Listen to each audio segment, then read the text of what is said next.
What's up peeps, and welcome to Role Plays, another cooking video. We're making olive bread today. I made up this recipe when I found that olive bread actually needed to be made like bread, and it was being made like bread everywhere, but it's very time consuming, and you also need to add yeast to your dough and let that sit around for a while. So I came up with the idea that I could actually make olive bread as you make a cake, which is so much easier. You don't need to make a dough, you don't need to wait for it to rise. I thought I'd share it with you today. If you've watched my halloumi bread video, this is the same concept basically, with a few little adaptations to get the taste of the olive bread. So we've got a few things that we need to put in here. This is very simple, very little ingredients, very easy to make. Let's do it. So we're going to be using a cup to do the measuring with. I've got a mug here. We need half a glass of olive oil. It doesn't matter what kind of olive oil you use. You can use sunflower oil as well, but I find that this makes the olivey taste a little bit better. Also, I haven't got the best olives. I like to use the olives which are in oil rather than the ones which are in brine, but I couldn't find any. Also, I like to pit the olives myself because the pitted ones are a little bit washed out basically, but I've got these ones. We need to drain the olives. So we just get the oil in there, half a cup in there. And then we need half a cup of milk.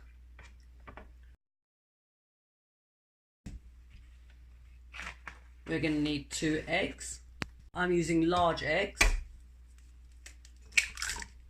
I'm just going to crack them into the cup so I can give it a quick whisk. You need 2 cups of self-raising flour. You can use bread flour as well. But I find that self-raising flour, obviously because it's going to rise, it's going to make it softer and less like bread, which is how I like it. So 2 of those. I'm going to keep the olive brine just in case we need a little bit more moisture in the bread. That way you can add something that tastes of something rather than just water. We're going to put a tablespoon of salt in here. And then we're going to add, oh my god, my phone just fell off the tripod because I can't find the little rubber bit that goes on it. Getting back to what I was doing before I had the shock of my life. Right, so teaspoon of bicarbonate of soda. This is optional. I find bicarbonate of soda makes everything taste a little bit salty, so I try to avoid using it. But for this bread, it's fine. I have finely chopped my onions so that by the time this bread's cooked, you won't even feel them or really taste them. So make sure they are very finely chopped. That way you don't have to fry them before you put them in either. Some mixed herbs. I'm using dried herbs. You can use fresh ones too. It doesn't make much difference.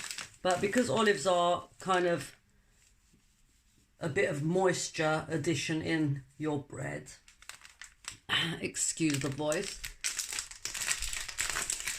try to keep it as dry as possible with the other ingredients, as olives are going to make your bread a little bit gooey.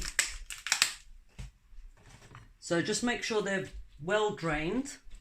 Greek yogurt, plain yogurt. You know I love this. I talk about plain yogurt in my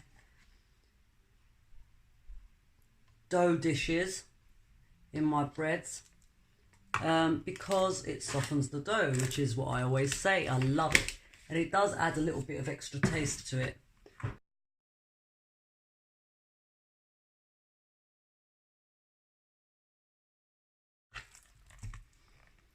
So you do need quite a runny mixture here, but you don't want it to be too runny that it takes too long to cook and then it goes flat. You want this to raise or rise. So I'm going to put a tiny bit more flour in, just a little bit as I've done there, just to take up some of the moisture. Just taste your mixture to make sure you've got enough salt in there.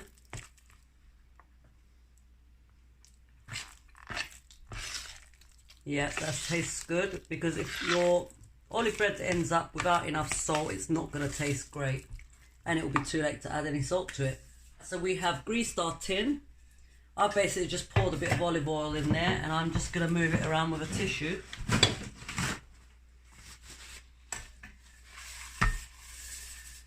We're going to put this in the oven at 150 degrees for about 40 minutes.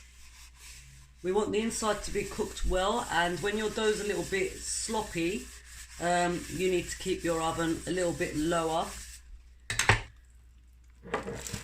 These tins with the hole in the middle, I would definitely advise you get one, because it does help for your cake to rise better, or your bread to rise better. Because of the hole in the middle, you don't need to try and cook the whole middle of it. So they are brilliant. I swear by these, and I use them especially with heavy mixtures like this one. So you just need to spread this around. Try and make your bread as even as possible all around. It's done, guys. So stick a knife in it. If it comes out clean, it is done. Time to taste it, guys. What I wanted to say was, you should cut your olives. I forgot to say that, but I don't, because my daughter doesn't like olives, so when they're whole like this, she can take them out.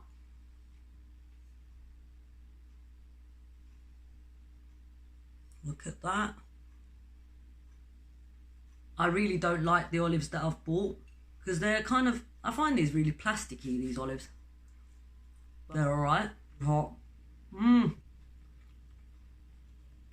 Pretty good. Just goes to show that you can get a bread texture even using self-raising flour.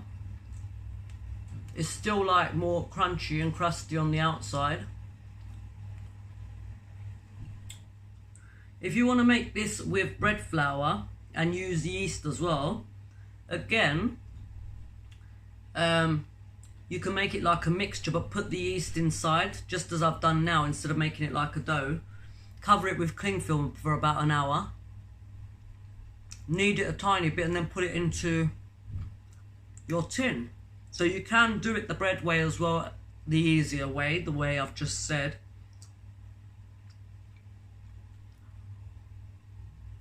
If you want to try it with bread flour or wholemeal flour, or wholemeal bread flour. You can also do it with plain flour. The bicarbonate will still help it raise. If you're serving this for guests, you can make a little salad with it. Maybe like a green salad, a minty salad. That's it. That's beautiful. Thanks for watching, guys. If you haven't subscribed already, please do. I'll see you on the next video. Peace out. Around a teaspoon of bicarbonate.